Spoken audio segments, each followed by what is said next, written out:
태양계에 있는 수많은 행성들 중에서 과학자들조차도 인간에게 가장 적대적인 목적지 중 하나라고 부르는 세계가 있습니다. 이곳은 화성만큼 유명하지도 않고 목성만큼 크지도 않지만 너무 멀고 가기 힘들어서 이곳으로의 여행은 살아있는 동안 점점 인간성을 잃어가는 것과도 같습니다. 그 행성은 바로 천왕성입니다. 우리 대부분은 우라노스를 과학책에서 차가운 푸른 행성으로만 알고 있습니다. 하지만 실제로는 이곳은 인간이 상상할 수 있는 가장 극한의 장소 중 하나입니다. 이곳이 극한인 이유는 단지 기후 때문만이 아니라 그곳으로 가는 여정 자체가 인간의 몸을 도착하기도 전에 망가뜨릴 수 있기 때문입니다. 언젠가 천왕성으로 유인 탐사가 이루어진다면 그것은 달이나 화성으로의 탐사와는 전혀 다를 것입니다. 이곳의 도전은 완전히 다른 수준입니다. 여기서 맞서야 할 것은 단순히 거리만이 아닙니다. 시간, 방사선, 고립, 그리고 심우주가 인간의 뇌와 몸에 미치는 영향까지 모두 상대해야 합니다. 1977년 나사는 보이저 2호를 발사했습니다. 지금까지도 이것이 천왕성에 가장 가까이 접근한 유일한 우주선입니다. 이 우주선은 목성과 토성의 중력 도움, 태양계 밖으로 나가는 여행 속도를 높였습니다. 하지만 이 우주선이 그 행성에 도달하는데 8년 넘게 걸렸습니다. 나사와 다른 우주기관들의 연구에 따르면 천왕성으로 가는 장정적인 유인 임무는 편도만 해도 10년이 넘게 걸릴 수 있다고 합니다. 그리고 여행이 길어질수록 더 많은 문제들이 쌓이게 됩니다. 지구에서는 대기와 자기장이 우주에서 오는 유해한 방사선으로부터 우리를 보호해줍니다. 하지만 지구에서 멀어질수록 그 보호막은 점점 사라집니다. 국제 우주 정거장에만 있어도 우주 비행사들은 지구에 있는 일반 사람들보다 훨씬 더 많은 방사선에 노출됩니다. 하지만 국제 우주 정거장은 여전히 우리 행성의 자기권 일부 보호 아래에 있습니다. 나사와 장기간 우주 비행에 관한 과학 연구들에 따르면 은하계 우주선을 노출되면 DNA, 뇌, 심장, 그리고 면역 체계에 심각한 손상을 일으킬 수 있습니다. 이건 단순한 피로가 아닙니다. 일부분 영향은 영구적일 수 있습니다. 사람이 미세중력 상태에 오래 머무르면 우주선에 운동장비가 있어도 몸이 약해지기 시작합니다. 뼈가 점점 얇아지고 근육이 약해지며 심지어 몸 안의 혈류까지도 변화합니다. 국제우주정거장 ISS 우사한 장기 임무에 관한 연구에 따르면 일부 우주비행사들은 무중력 상태에서 머리 안의 압력 변화로 인해 시력 문제를 겪은 적이 있습니다. 팬데믹 시기에는 많은 사람들이 몇 달간의 격리 기간을 힘들어했습니다. 여기 지구에서도 그런데 만약 수십 년 동안 인류 전체와 떨어져 있다면 어떨까요? 분석가들과 우주 심리학자들에 따르면 미래의 심우주 임무에서 가장 큰 도전 중 하나는 단순히 공학적인 문제가 아니라 승무원들의 정신 건강이라고 합니다. 너무 멀리 떨어져 있어 지구와 실시간 소통이 불가능합니다. 천왕성에 도착하면 간단한 메시지 하나가 오고 가는 데에도 2시간 이상 걸릴 수 있습니다. 빛의 속도와 행성 거리도 놀랍지만 천왕성의 환경은 더 충격적입니다. 이 행성은 얼음 거대 행성이라고 불립니다. Uranus. Kilala ito bilang ice. 하지만 순수한 얼음만 있다는 뜻은 아닙니다. 사실 이 행성에는 지구처럼 사람이 밟을 수 있는 단단한 표면이 없습니다. 대기는 수소, 헬륨, 그리고 메탄으로 이루어져 있습니다. 메탄이 이 행성이 파란색인 이유입니다. 하지만 그 아름다운 색깔 아래에는 매우 혹독한 환경이 있습니다. 보이저 2호와 망원경 연구에서 얻은 관측에 따르면 천왕성의 바람은 시속 수백 킬로미터에 이를 수 있습니다. 이곳의 온도도 매우 낮아서 상층 대기에서는 거의 영하 200도 섭씨까지 내려갑니다. 그리고 더 깊은 곳으로 들어가면 압력이 점점 강해져서 일반적인 우주선이 버틸 수 없을 정도가 됩니다. 일부 과학자들은 우라노스 내부의 극심한 압력 아래에서 다이아몬드비라고 불리는 현상이 일어날 수 있다고 믿고 있습니다. 이 현상은 엄청난 열과 압력 때문에 탄소가 결정체로 변하는 것입니다. 하지만 지금까지도 이것에 대한 연구가 계속되고 있으며 실제 탐사에서 직접적인 확인은 아직 이루어지지 않았습니다. 그래서 언젠가 인간이 그곳에 도착하더라도 그것은 SF 영화에서 보는 것처럼 새로운 세계에 착륙하는 것과 같지는 않을 것입니다.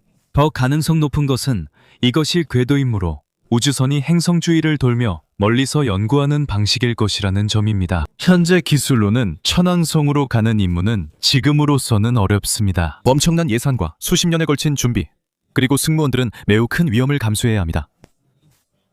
이것이 바로 많은 우주기관들이 여전히 달과 화성에 더 집중하는 이유이기도 합니다. 달과 화성은 더 가깝고 더 실용적이며 장기적인 인간 임무의 가능성도 더 높습니다. 하지만 그렇다 해도 천왕성은 과학적으로 여전히 중요합니다.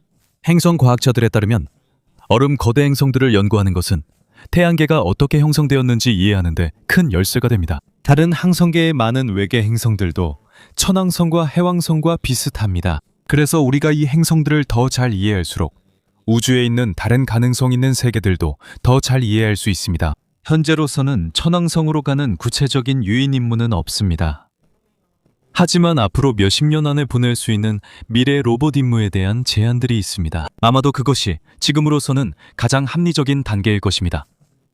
현재 인간의 기술 수준으로는 천왕성이 우리가 거주할 준비가 된 목적지가 아니기 때문입니다. 우주의 광대함 앞에서 인간이 얼마나 작은 존재인지 다시금 깨닫게 합니다.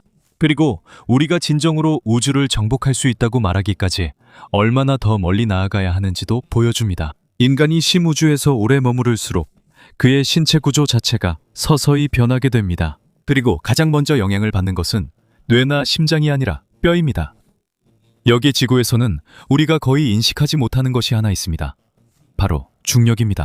우리가 한 걸음 내디딜 때마다, 일어설 때마다, 움직일 때마다 우리 몸을 아래로 끌어당기는 힘이 있습니다. 그리고 그로 인해 우리의 골격계는 강하게 유지될 수밖에 없습니다. 하지만 우주에서는 그 압력이 사라집니다. 중력이 더 이상 몸에 작용하지 않으면 몸은 두껍고 튼튼한 뼈가 더 이상 필요 없다고 생각하게 됩니다. 그래서 뼈의 밀도를 줄이기 시작합니다. 나사와 다른 우주기관들의 장기 임무 연구에 따르면 국제우주정거장에 있는 우주인들은 정기적으로 운동을 해도 매달 뼈 질량의 1에서 2%를 잃을 수 있습니다. 그리고 이건 단순한 약화가 아닙니다. 중력이 없으면 몸의 거의 모든 근육이 더 이상 많이 사용되지 않기 때문에 점점 줄어들기 시작합니다. 다리, 허리, 코어 근육 등 지구에서 서 있고 움직이는데 중요한 모든 근육이 점점 약해집니다. 심장도 근육이기 때문에 영향을 받습니다. 지구에서는 심장이 중력에 맞서서 혈액을 밀어내기 위해 열심히 일해야 합니다. 하지만 우주에서는 혈액순환이 더 쉬워져서 몸이 적응하게 됩니다. 우주비행사들에 관한 몇몇 연구에 따르면 궤도에서 오랜 임무를 마친 후 심혈관계에 변화가 생긴다고 합니다. 혈액량이 줄어들고 중력이 있는 환경으로 돌아오면 몸이 적응하는데 어려움을 겪게 됩니다. 이것이 바로 일부 우주비행사들이 어지러움을 느끼거나 우주에 몇 달만 있었어도 지구로 돌아왔을 때 균형을 잃는 이유입니다. 만약 천왕성까지의 여행이 10년이 넘게 걸린다면 단순한 적응 문제가 아니라 더 심각한 문제가 될 것입니다. 인간의 몸 자체가 무중력 상태에서 살아남기 위해 진화할 수도 있고 그 결과 지구의 정상 중력에 더 이상 적응하지 못하게 될 가능성도 있습니다. 하지만 아무리 몸에 큰 영향이 있더라도 더 조용한 위험이 하나 더 있습니다. 바로 정신입니다. 처음에는 임무가 흥미로울 수 있습니다. 새로운 모험, 새로운 개척지이기 때문이죠. 하지만 좁은 우주선 안에서 몇 년이 지나면 모든 것이 달라집니다. 우주비행사 훈련에 사용되는 심리적 고립 연구에 따르면 아무리 훈련을 많이 받은 사람이라도 오랜 시간 제한된 환경에 갇혀 있으면 스트레스, 불안, 수면장애, 그리고 대인 갈등을 겪게 됩니다. 그리고 지구에서는 실험 참가자들에게 비상탈출구가 있지만 심우주에서는 없습니다. 여행의 한가운데 있을 때는 말이죠. 천왕성으로 가는 도중에는 즉시 돌아오는 것이 불가능합니다. 빠르게 도착할 구조 임무도 없습니다.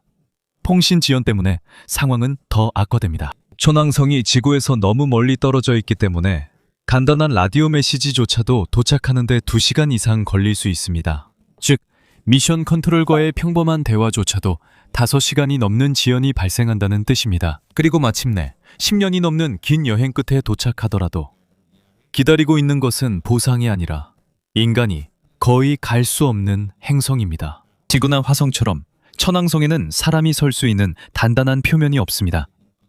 우라노스는 소위 얼음 거대 행성입니다. 하지만 이것이 표면이 전부 얼음이라는 뜻은 아닙니다. 두꺼운 대기 아래에는 물, 메탄, 암모니아와 같은 압축된 유체가 엄청난 압력으로 존재합니다. 우주선이 그 대기 속으로 더 깊이 들어갈수록 압력과 열이 점점 더 강해져서 결국 산산조각 날 수도 있습니다. 인간이 만든 어떤 견고한 재료라도 마찬가지입니다. 이것은 나사가 천왕성의 구조에 대해 설명한 내용과 같습니다. 이곳의 환경은 어떤 일반적인 착륙 임무에도 너무 극단적입니다. 그리고 상층 대기에서조차 이미 조건이 매우 가혹합니다. 천왕성은 태양계에서 관측된 가장 추운 행성 중 하나입니다.